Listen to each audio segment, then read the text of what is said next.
Good morning. The Ranter is back to go into yet another rambling diatribe of the news of the day. Now, a few days ago, the House Oversight Committee held closed-doors depositions with Hillary and Bill Clinton. Both Hillary and Bill Clinton wanted their depositions, that they were being compelled to do so, open, so all people could see it and hear their testimony and hear the response of their testimony. When Hillary Clinton went in for her closed-door deposition, they had to pause the proceedings because somebody decided, despite the fact that this was a closed-door deposition, to break the rules in order to send out a picture of her at her deposition. Lo and behold,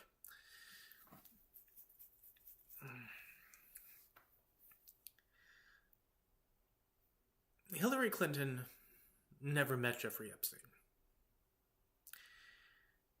Never physically talked to him, never went to his properties, never went to his business.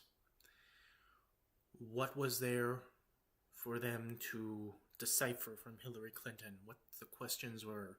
And there were repeated questions of if she knew Jeffrey Epstein over and over and over again, which she answered for 6 hours until it went from Jeffrey Epstein to UFOs and Pizzagate. In other words, a not very productive House Oversight Committee deposition. But for political theater, even though the political theater was behind closed doors, so Republicans can come out and characterize it because no one actually saw it, and spin it, hoping and praying that Hillary Clinton would be too mortified to come out herself and explain the deposition herself, which she did. Because Hillary Clinton has kind of a history with these type of depositions, with these type of hearings before Congress. The famous one where she spent 11 hours testifying, outpacing the people that were questioning her on Benghazi. The only thing that is worth having a conversation about and even having a bit of an investigation, or at least determining the truth or not, is why Ghislaine Maxwell was invited to Chelsea Clinton's wedding. And the answer to that, what she did give, was that she was a plus one of somebody. So somebody was invited themselves and she had latched along as a plus one. See, that is something that is a valid question to ask Hillary Clinton about Ghislaine Maxwell. The only thing I will say about that is that Ghislaine Maxwell, like Jeffrey Epstein, when they're not being evil, grooming, trafficking, pedophile, abusive, raping pieces of shit of utter evilness, they actually still operated within the circles of high society. Ghislaine Maxwell has been in high society since she was a young girl. Her father has been long associates with high society. It was one of the connection points that Ghislaine Maxwell had with Donald Trump. So her being involved in high society can be the Occam's razor valid reasoning as to why she would be a plus one at a gala event like the wedding of Chelsea Clinton. And Hillary Clinton said that she knew Ghislaine Maxwell socially. So that tracks. That's not an aha. You can take it however you will for that. Bill Clinton, however, is a little bit more convoluted because of the pictures that there were of Clinton and Epstein and Clinton in the pool and some girl that was redacted. Again, valid thing to investigate. Unlike people on the other side who wants to protect Donald Trump and bubble wrap when anything that comes about Jeffrey Epstein, including being forgiving him for stuff being totally redacted, his name being scrubbed, files that was implicating him in certain things magically disappear. People seem to forgive him about that or don't mention it. Bill Clinton testified that he was an associate and friend of Jeffrey Epstein up to the point of 2008, prior to 2008, where he believes that he didn't see anything, he did not know that side of Jeffrey Epstein, he didn't take part of anything like that, he didn't do anything wrong. He swore this under oath. You would believe that or not, that is up to you. I'm not going to go one way or another with you, try to convince you otherwise. I will point out, though, despite the fact that he did this deposition, despite the fact that people can characterize the pictures of him in the pool or him hanging around with Jeffrey Epstein, makes his explanation and or testimony to that a little sus, Bill Clinton, nonetheless, still advocates for the full release of the Epstein Files, which is obviously very guilty behavior. Because if he was so implicated, that is implicated, he would be in the Epstein Files and there would be stuff involved with him. Okay?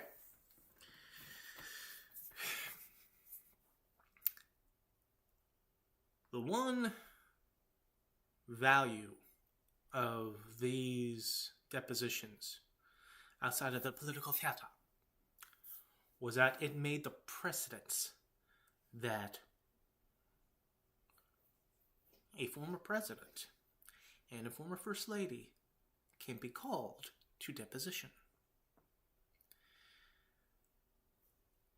And with the precedence of Joe Biden sitting for deposition during his time in office about his cognitive abilities and so forth, a sitting president can sit for a deposition. And thereby, it's not a long stretch for a current first lady to sit for a deposition. So comes calls, which the call has been clamoring anyway, the calls for Melania Trump and Donald Trump to sit for depositions involving Jeffrey Epstein. The House Republicans under James Comer throws out the same tired line that Trump has thrown out, that President Trump has totally been exonerated. He's exonerated in these Epstein files. And he even claimed that what President Clinton said of him not seeing anything also lends credence to President Trump being exonerated because he didn't see Trump doing anything with Epstein or anything with these young girls. Okay, but just because he didn't see it doesn't mean it didn't happen. It doesn't mean Clinton was standing with Trump 24 hours a day to see everything involved. That is like a separate issue. That is a separate time period and entity and etc. So using his testimony as a way of exonerating President Trump in the implications of wrongdoings concerning the molestation and rape of young teenage girls, that doesn't apply.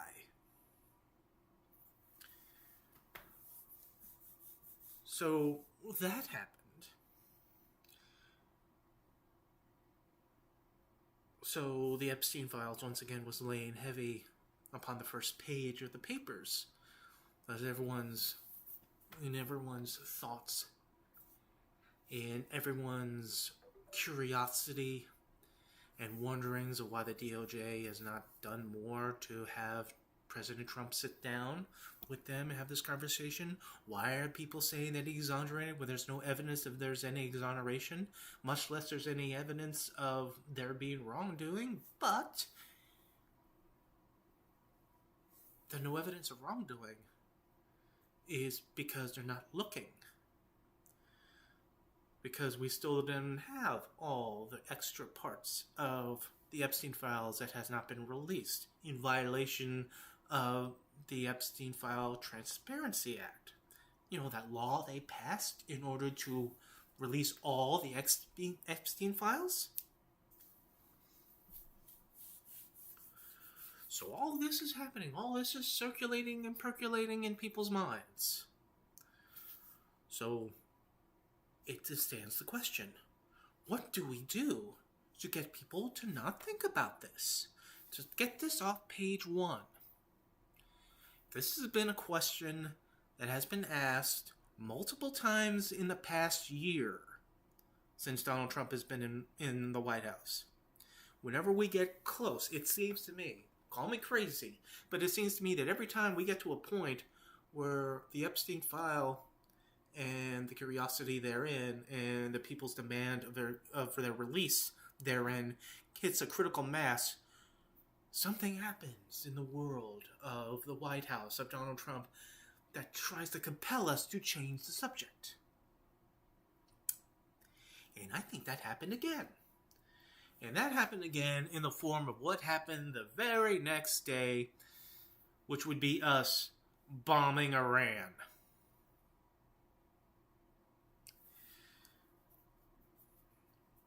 You know, I have no problem with the supreme leader of Iran being killed. He was leading a murderous regime that was not only a threat to his neighbors like Israel, was a confirmed threat to his own people for those who disagreed with his regime and their actions. There is no problem with his death.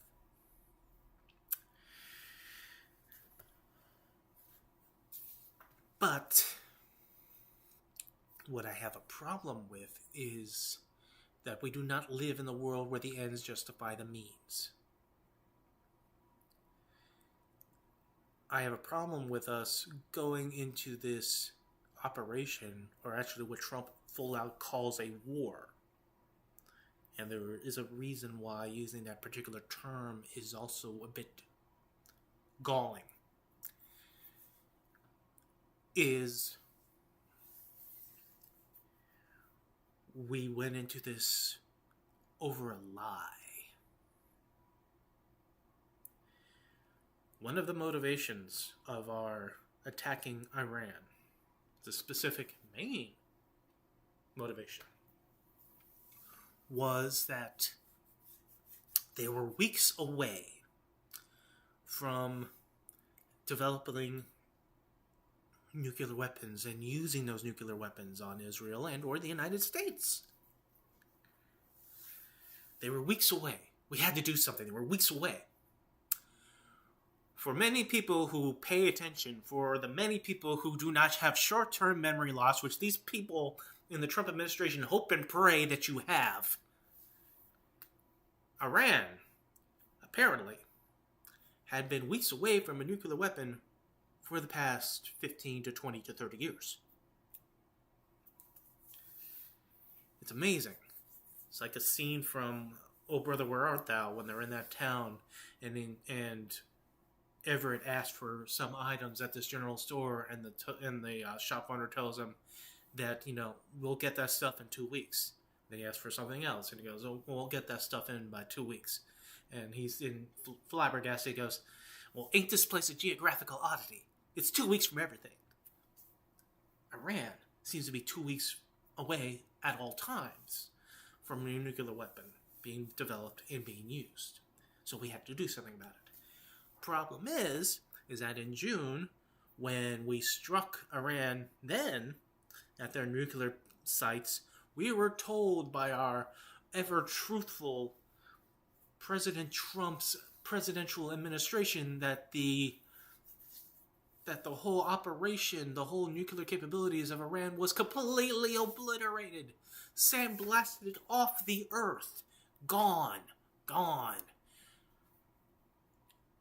And yet, months later, they're 2 weeks away from a nuclear weapon.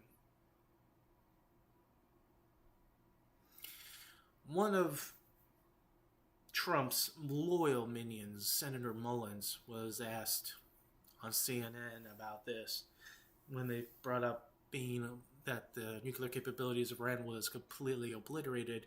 He goes, well, they do rebuild. You can rebuild.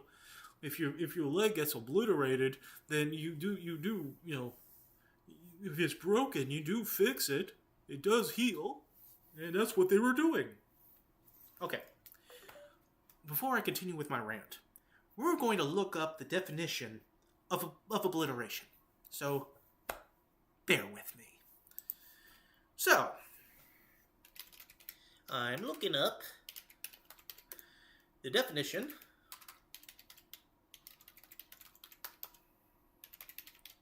of obliteration.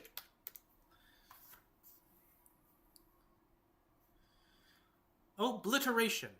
Noun. The action or fact of obliterating or being obliterated, i.e., total destruction.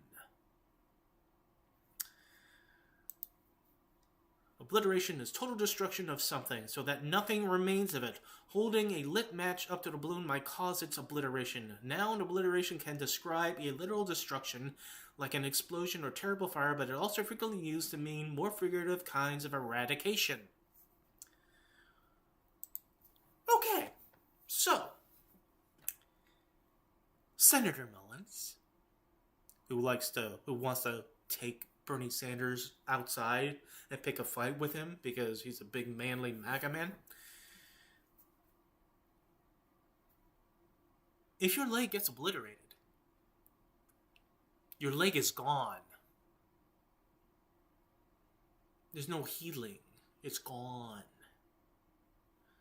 You would have to get a new leg. And that's not rebuilding, that's not healing, that's just screwing a new leg on.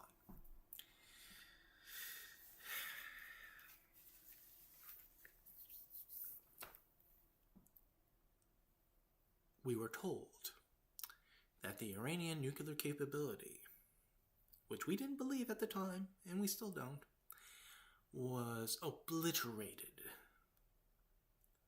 And by the terms of that definition, all gone. So we have to think that a country like Iran, that had been working on its nuclear capabilities, building the abilities to create nuclear weapons, just the practice of the science of nuclear technology, was years and years and years and years in the making, in small increments. And according to the presidential Trump's administration, obliterated, sandblasted off the earth.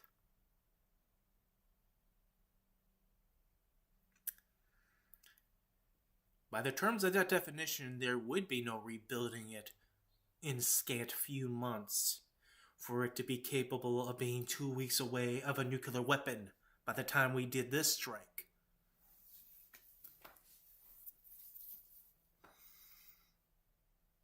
Because if that's the case, then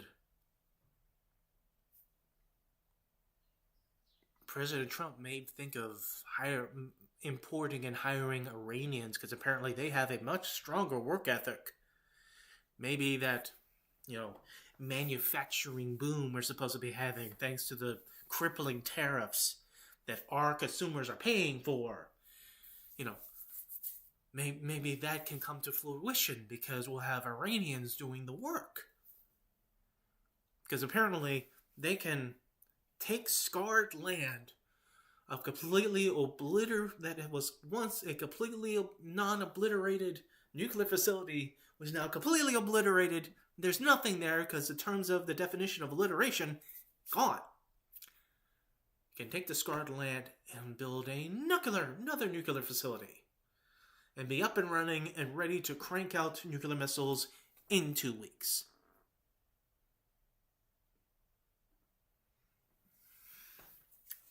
So yeah, that reason was a lie as to why we're bombing Iran and why we're now in a war with Iran.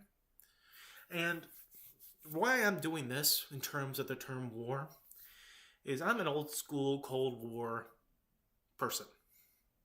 You know, I would say I was a Cold War kid, but I'm now 47. I'm not can't even that doesn't even apply anymore.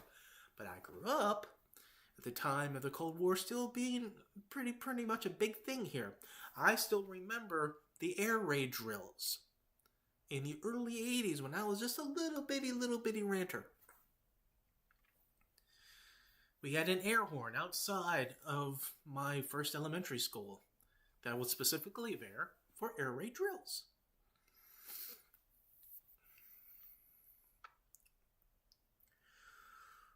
When I think of the terms of war, I think of actual, not only airstrikes, but boots on the ground, thousands of people in armies, moving into people's territories, going from place to place to place. Be it the Persian Gulf War, or it being the Iraqi War under George W. Bush, and etc. I am not trying to disrespect the concept of what war is nowadays. I know people's lives are still in danger of it, and according to what's happening in the past few days, it is legitimately dangerous, and people are dying on our side because of this, which we'll get into in a moment. But it seems to me that what Trump wanted to do, like he did in Venezuela, like he would do in other places, is that the war of kind of like thunder from the sky, that type of war where none on our side gets hurt, but, you know, acting like Zeus, overhead throwing thunderbolts down at targets.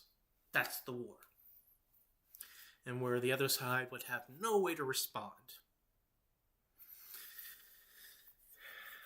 And in that type of thinking, where it's bloody on one side and bloodless on the other side, it seems the air of complacency about war would take an effect that says, well, if I could do that there, I could do that anywhere. No one's going to respond to us. No, we're not going to get hurt. We're not going to get hurt. It's fine. It's fine.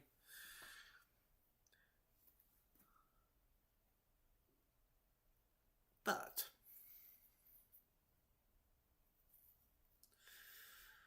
when we're throwing rockets and missiles at a place that can reply, and since the major component of this particular engagement of this war is actually Israel, they are as much a target, if not more of a target, than we are in the reply of Iran.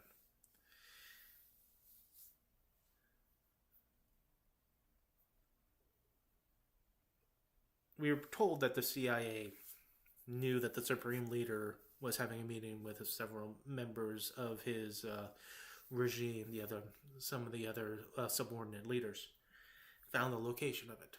And so so during the attacks in Iran, they attacked that too. I tend to believe that this was a dumb luck success of actually bombing that and taking him out. But I kind of wonder if that was the true motivation of it being done. That they fire in that location and maybe hit him, but they didn't really intend to actually hit him. Because as we've seen in certain other aspects of the Trump administration's military involvements, is that, like the last attack on Iran, where we completely obliterated their nuclear capabilities, when many people believe that the damage wasn't as severe as it was the show of force, and then there'd be a show of force in reply to keep face, but then everything would settle down and then, move on to the other things. So it'd be the taps, the little raps, the prove a point, the show force, and so forth. But if that was the case of the attempt at this time around, And they got lucky. And they killed the supreme leader of Iran and some of his subordinate leaders. And we didn't really intend to do that. That's when I believe people realized that this shit was going to get real. Now again, no one have a problem with him dead, given his history and the brutalities of his own people and the threat he is, or he was, to Israel and our interests. But the ends do not justify the means. Us being lied to get into this war is not equal. It is funny how Trump was so promoted in the last election to being so anti-war that Trump in the past would accuse Obama of saying, well, when his numbers are going down, he's going to attack Iran. He said that during the Obama administration. He said that during Joe Biden's administration. He said that during the campaign of Joe Biden. His minions said that of Kamala Harris, that Kamala Harris would get us into a war with Iran. But we had to choose Trump because Trump doesn't want no more foreign wars. He wants to be peaceful. We have evidence of this, of previous tweets, not only of Trump, but of Nikki Haley, of Stephen Miller. But since these people live in the same universe as Trump, where past statements no longer exist, that they will not even acknowledge if we put it in front of their goddamn faces of what they said before and ask them, the incongruity between what they're saying now and what they're saying then. Now those people who are cursing Obama and cursing Biden with the prospects of them starting a war with Iran and saying Trump was never going to do that because he's the peace president, now are praising Trump for attacking Iran.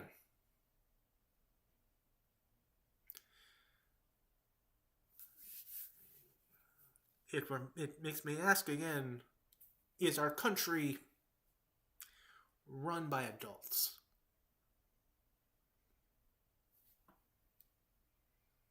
Because this is not adult behavior. This is behavior that you would find on a sitcom.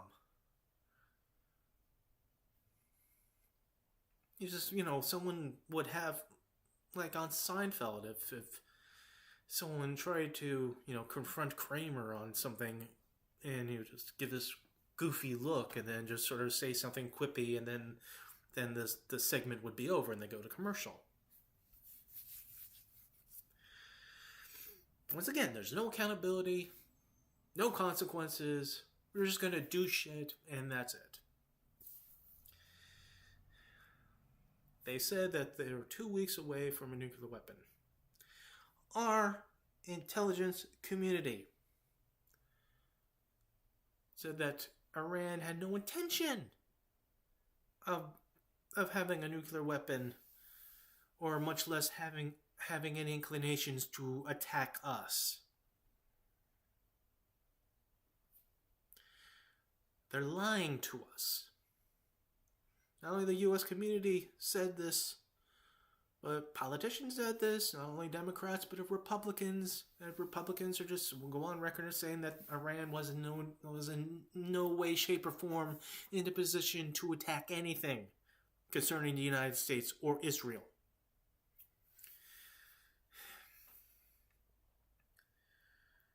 But a tyrant always finds a pretense for his tyranny. And this particular tyrant no longer cares to really justify it. Just have enough pretense to play a little bit of lip service to get at least one head nodding in agreement and says, okay, let's go. And now, what as I said previously upon using the term war, is that in previous military actions, not only done by Trump, but by other presidents, they are hesitant to use the term war when they do military conflicts and actions.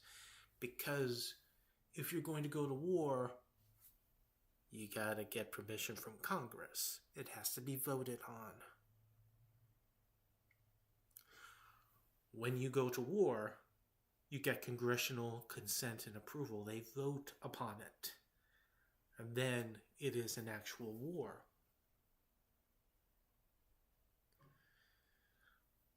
George W. Bush, in all his faults concerning the Iraq War and the War on Terror, did put in the legwork to get Congress to agree, to vote on, and to approve going to war. Dick Cheney, famously enough, took up office in the FBI and the CIA to gather information in order to prove that there was weapons of mass destruction in Iraq, even though there wasn't any. Going through Nigeria and Chad for looking for yellow cake uranium. Because they needed to sell the war. George H.W. Bush had to sell the war in the Persian Gulf.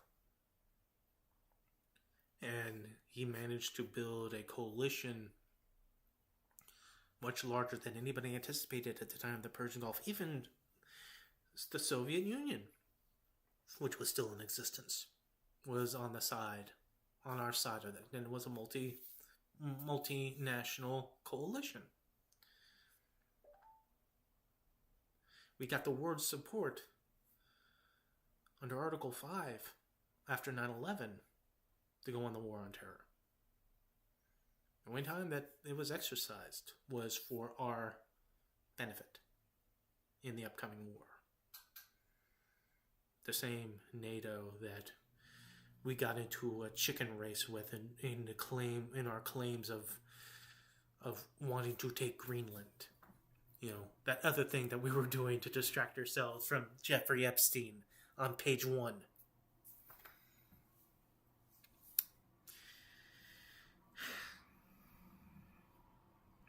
So they lied. Again. Like they lied about everything that leading up to Venezuela and our attack on Venezuela and taking Maduro. Nothing, no honesty. Oh, those are drug boats. We don't need any evidence. Just drug boats. In order for us to take the oil. Incidentally, have we heard anything about Venezuela lately? Notice that sort of like... that seemed to resolve itself. Or at least in the imaginations of people as we move back from the Venezuelan adventure back to Epstein. Because the Maduro regime is still in control. As the Supreme Leader's regime is still in control of Iran. As many people are happy to see the Supreme Leader dead, the Supreme Leader's regime is still in control of Iran. Trump was expecting people to rise up melodramatically in some cartoon fashion to overthrow the leaders and then take Iran for themselves. With what?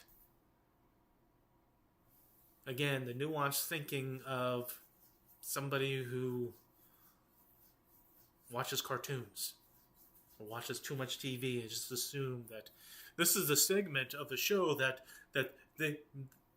they take over. These people were suppressed for so long and still being suppressed. The Iranian regime killed 30,000 protesters. Do you think they just dropped their weapons? Is the Revolutionary Guard going to drop their weapons because Trump has promised them immunity? No. As much as the power of the Supreme Leader was for this regime in Iran, the regime itself had redundancies. It's insulated. It's picking its new leader. Even if they killed the subordinate leaders, there's still other leaders. of this regime that they are picking. And Iran is not sitting quietly. They are fighting back, which was one of my points of this whole, war by Zeus. Iran is firing back. And kind of embarrassing us at the same time. It almost reminds me of when Russia started its war with Ukraine.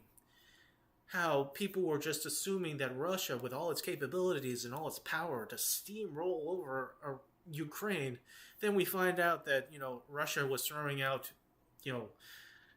mechanized units of tanks that ran out of gas halfway through. That they didn't have supplies to do this grand invasion for them to annex Ukraine, quickly. Well, Iran fired a shitload of missiles at U.S. bases in Bahrain and Qatar and Saudi Arabia, and fired at Israel, fired at Tel Aviv, fired at Kuwait. And sure, many of our Patriot missiles stopped them, but a lot of those missiles did get through. Hits were made. A U.S. naval ship, the Abraham Lincoln, I believe that's the correct one, was hit by Iranian fire. We have lost 3 American soldiers thus far at the start of this. Shit is real. And Donald Trump just kind of shrugs. And it's like, well, people die in war. It's going to happen. It's probably going to happen again. And look at my statues in my garden. The majority of Americans do not approve of us attacking Iran. Not for the motivations, not for the things that was presented to us, that wasn't really presented to us, but told us after the fact.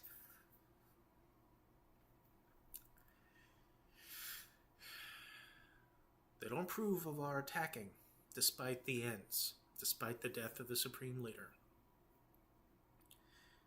Don't like being lied to for us to get into a new war. People who are considered MAGA, who are Trump supporters, do not approve. Because they were sold on the bill of goods that Trump was going to be the peacetime president that wasn't going to get us into stupid wars, that wasn't going to get us into situations like this. But then again, they thought they were going to get the Epstein Files too, didn't they?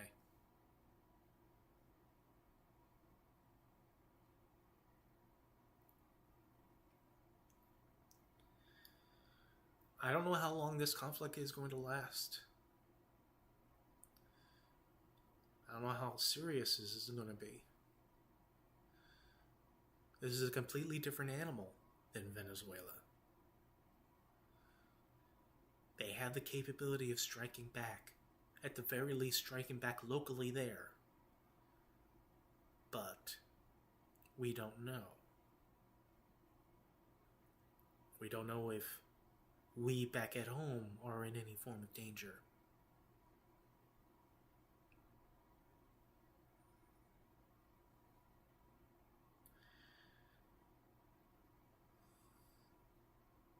But there's one thing to remember, to be reminded.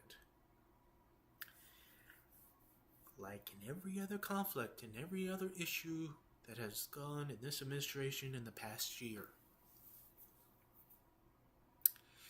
is that as soon as this trouble passes, be it years from now or a few weeks, waiting at home, waiting to return to page 1, is the Epstein Files.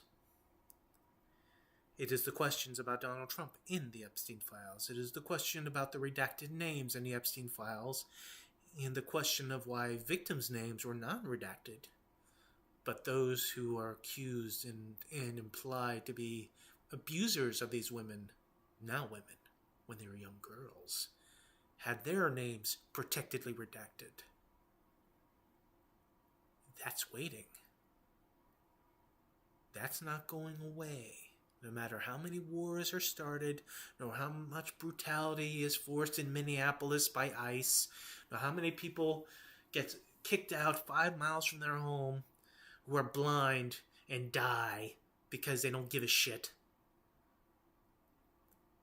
How many world leaders gets plucked out and their countries bombed in order for us to take their oil, or how many countries that we want to take over because of non-existent security issues,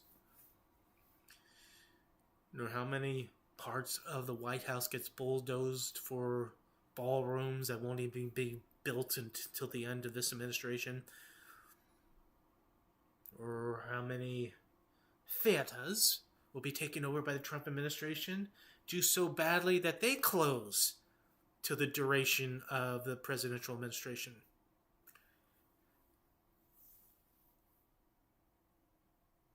All the distractions, all the things to turn your head. When you turn your head back, waiting is the Epstein Files. Because the powerful have to be held accountable. Investigations have to be made. You don't say you're exonerated because you say so. It has to be proven. And your minions can't say it for you because that's not proof.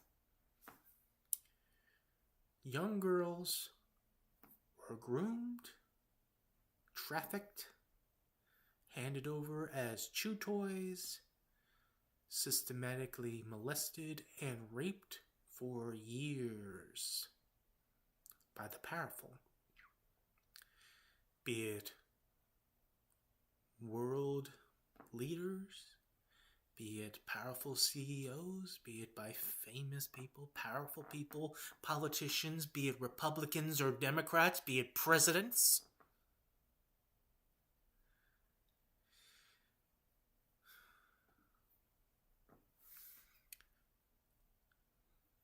These are living victims that was standing up where our own DOJ refused to look at them in the face. This is waiting. Once you get done playing army, once you get done with your regime changing, until your ADHD makes you look at something else. No matter how many Americans may die because of your chosen war that you lied to get us into, you decided to do without congressional consent, Donald Trump. The Epstein Files is still there, still waiting. It will be there even if it has to take after your presidential administration. If it takes us no longer having a DOJ that's protecting your ass, that's doing your bidding to scrub you out of there. And maybe the start of that is the midterms. If the Democrats take over the House, then all of a sudden, the mood will change. We will see. But this is the worst possible distraction. Us getting into a war with Iran. A war that may need to be done more than just thunderbolts from the sky, far away, while you're watching from Mar-a-Lago.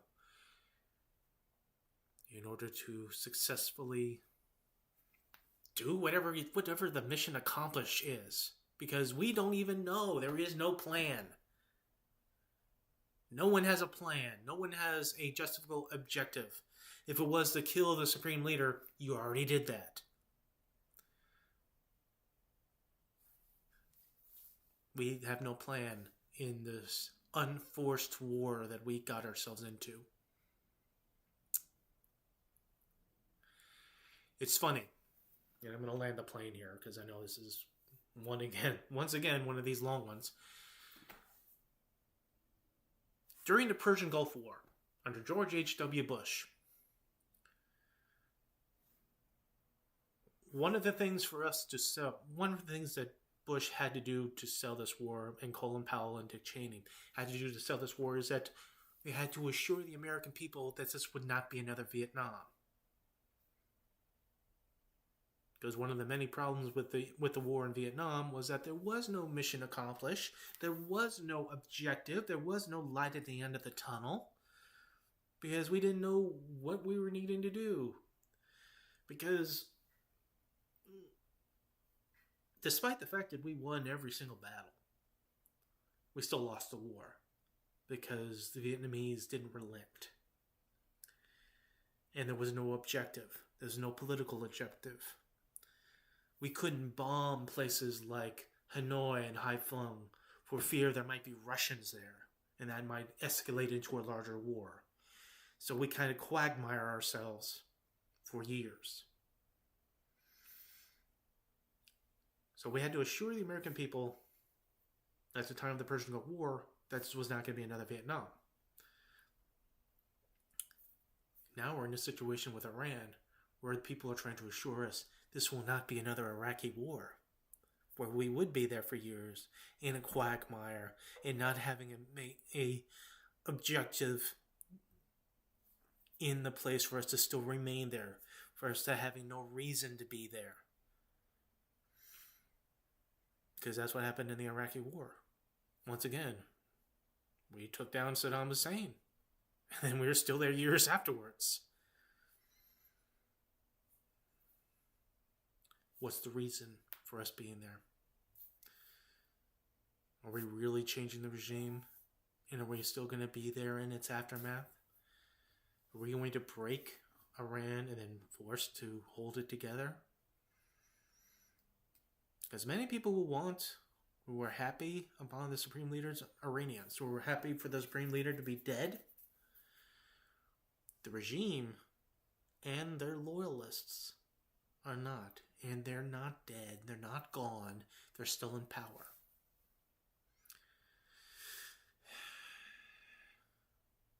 You got us into this war, and the question is, now what? Want to keep us dragging in there as long as it takes for us to forget about Epstein? Because that's not going to happen. If people die, it's not going to be on the Iranians. It's going to be on you, President Trump. It's going to be on the administration.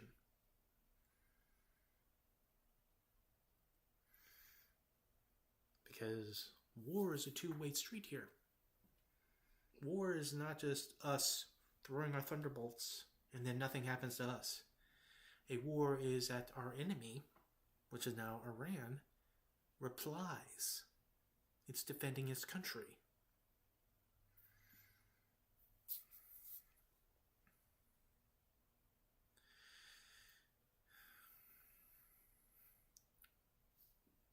We are a warlike lot. And it's not out of the realm of possibilities that everyone will turn gung-ho about this, especially if we take more casualties. But still, they want the reason. We need a reason to go to war, in a war that we're already in before you even asked us. You do need the congressional approval. Despite the fact that your toady secretary or Speaker of the House, Mike Johnson, is doing what he can to prevent the vote from happening.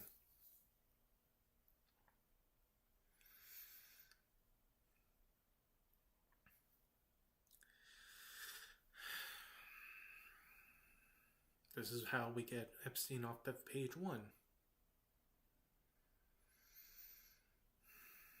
For those of you who are supporters of Donald Trump, I hope this is worth it for you, because it's not worth it for anybody else. The Ranter rants, because the urge to rant is always rising. As I said last time, I would be back at the next atrocity, and here we are. What the hell will be the next one?